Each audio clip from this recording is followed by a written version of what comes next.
Notes. Audience. 1, 2, 3, 4. Awesome. Imagine you're out camping. You decide to take a walk to soak in some of the beautiful nature and scenery. And before you know it, you're lost and the sun's going down. Fortunately for you, you have your trusty Paracord bracelet. Oh, you don't? Well, let me teach you how to make one. Now I know what you're thinking. This could never happen to me.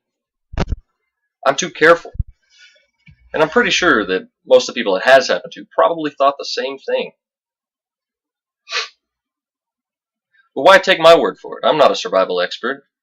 No, but I have made several paracord bracelets myself, and every chance I get I learn more and more survival techniques. While I could teach you any one of those techniques, today I'm going to focus on teaching you how to make and utilize a paracord bracelet. You see, there's 3 easy steps in the process. 1 is gathering the materials, 2 would be making the bracelet, and 3 is using it.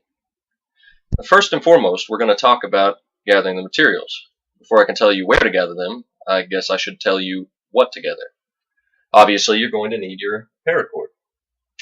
You'll need a tape measure, some scissors, a lighter, preferably a torch, and a side release buckle. Now, the tape measure, the side release buckle, and the scissors can be found at basically any hardware store, whereas the lighter can obviously be found at any convenience store. As for the paracord, you can get them in any arts and crafts store, such as a Hobby Lobby or a military surplus, if they have any in stock. This day and age, though, we have something that's called the internet. So you go to Google, click shopping, type in paracord, bam, multiple retailers. Just beware of planetparacord.com. Even though it says $2 to $3 for a bundle of paracord, they have a hidden $65 shipping fee.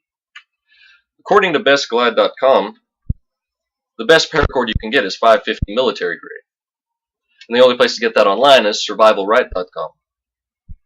Fun fact, it's actually called 550 grade paracord because the breaking point is 550 pounds. Now that we've talked about where to get the materials, we're going to talk about making the bracelet.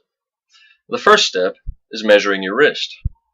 You do this by taking a strand of paracord, putting it around your wrist, and measuring the circumference.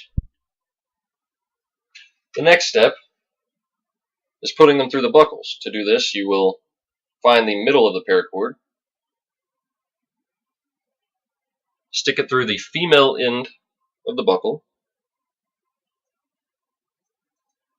create a loop, put the 2 other ends through said loop,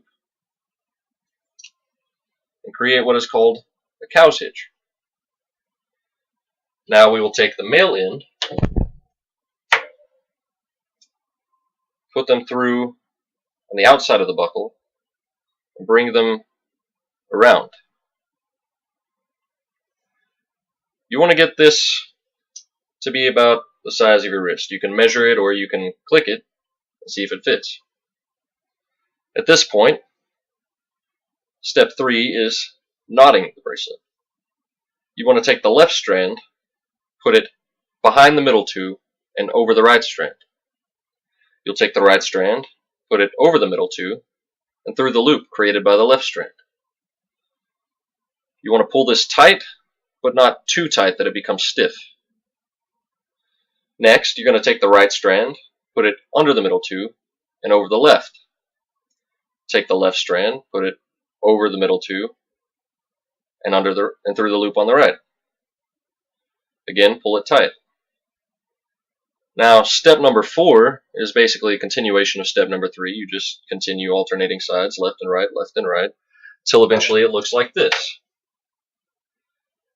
Now, at this point, step 5 is you take the ends that are left over, you cut them off, and you can either heat them up with your torch and melt them to the bracelet, or you can weave them inside the bracelet for quicker use. According to the Parachute Cord project book, this is called a basic cobra. It's called this because the knot you are making is called a cobra weave. Now that we've talked about gathering the materials and making the bracelet, I'm going to talk to you about their uses. So there are countless uses. Say, for example, you want to make a shelter but you don't have any rope to tie together your sticks to make a frame. Paracord. Or say you're suffering some slight halitosis and you don't have a toothbrush. Well, the nylon strands within the paracord make for great floss. Or maybe it's getting cold outside and you need to make a fire.